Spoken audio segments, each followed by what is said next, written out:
Hi, what is a differential equation.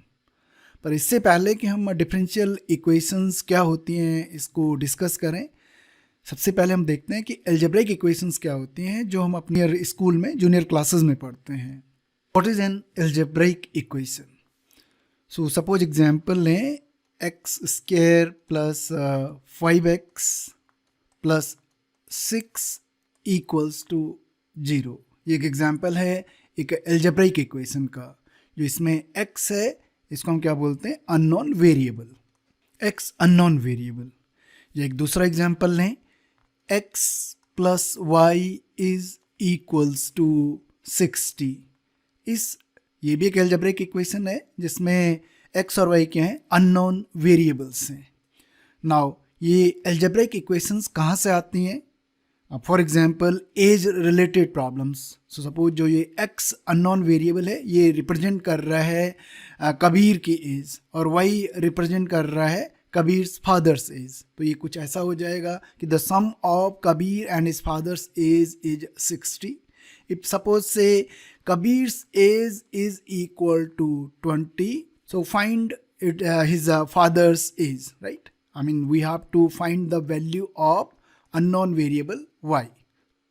So इस case में जो x plus y is equal to 60 है, ये एज प्रॉब्लम का फॉर्मूलेशन है, उसका एक मैथमेटिकल मॉडल है।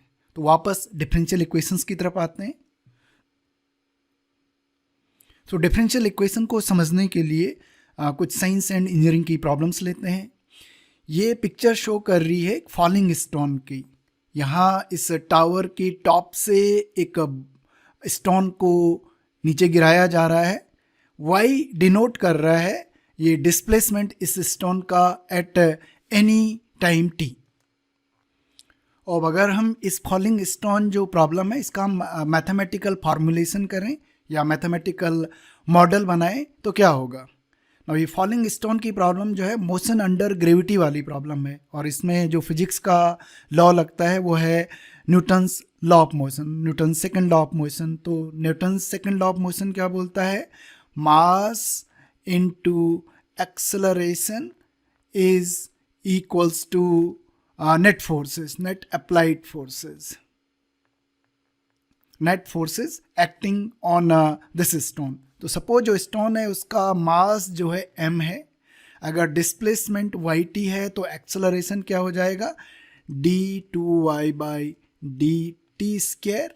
नेट फोर्सेस, तो एक फोर्स जो इस पे काम कर रहा है वो ग्रेविटी की वजह से, और हम डाउनवर्ड डायरेक्शन को पॉजिटिव ले रहे हैं तो mg हो गया। और for the time being problem को सिंपल रखने के लिए हम ये एज्यूम कर रहे हैं कि जो बाकी जो भी फोर्सेस इस पे एक्ट कर रही हैं इस स्टोन पे वो नेग्लिजिबल हैं। सो ये हमारे पास मैथमेटिकल मॉडल बन गया है इस फॉलिंग स्टोन का। इसमें जो अननोन वेरिएबल हम क्या जानना चाहते हैं? हम जानना चाहते हैं कि at any time T stone का डिस्प्लेसमेंट कितना है। सो जो अननोन वेरिएबल है वो किसकी फॉर्म है? एक फंक्शन की फॉर्म में है। और ये फंक्शन किस साइन के अंडर में है? इसमें क्या इन्वॉल्व है? डेरिवेटिव्स इन्वॉल्व हैं।